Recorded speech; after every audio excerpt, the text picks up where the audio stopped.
આજે સમગ્ર બનાસકાંઠા જિલ્લામાં પ્રજાસત્તાક દિવસની ઠેર ઠેર ઉજવણી કરવામાં આવી હતી।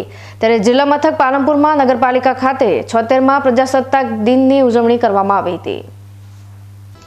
આજે 26મી જાન્યુઆરી ઉજવણી પ્રસંગે પાલનપુર નગરપાલિકાના કારોબારી ચેરમેન પિયુષ પટેલના વરદ હસ્તે ધ્વજ ફરકાવવામાં આવ્યો હતો।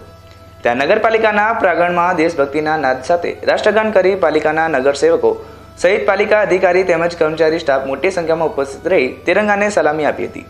આજના પ્રસંગે નગરપાલિકા કારોબારી ચેરમેન પિયુષ પટેલ પાલનપુર વાસીઓને પ્રજાસત્તાક પર્વની શુભેચ્છાઓ પાઠવી હતી। તેઓ પાલનપુરને સ્વચ્છ, સ્વસ્થ અને હરિયાળું બનાવવા માટે નગરજનોને સહયોગ આપવા અનુરોધ કર્યો હતો।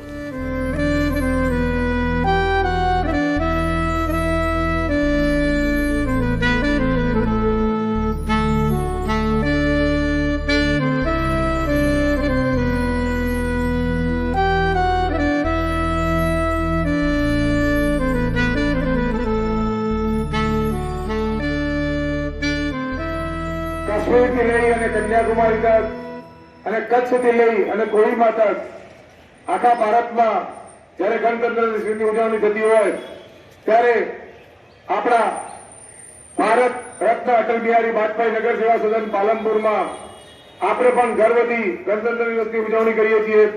તો આ માટે આપણે સમગ્ર પાલનપુર નગરપાલિકા વાસીઓને હાર્દિક શુભેચ્છાઓ પાઠવું છું। પાલનપુર નગરપાલિકા વતી હું પિયુષ પટેલ કારોબારી ચેરમેન સર્વને અહીંયા આવકાર્ય કરી અને ગણતંત્ર દિવસે હાર્દિક શુભેચ્છાઓ પાઠવું છું। ભારત માતા કી જય।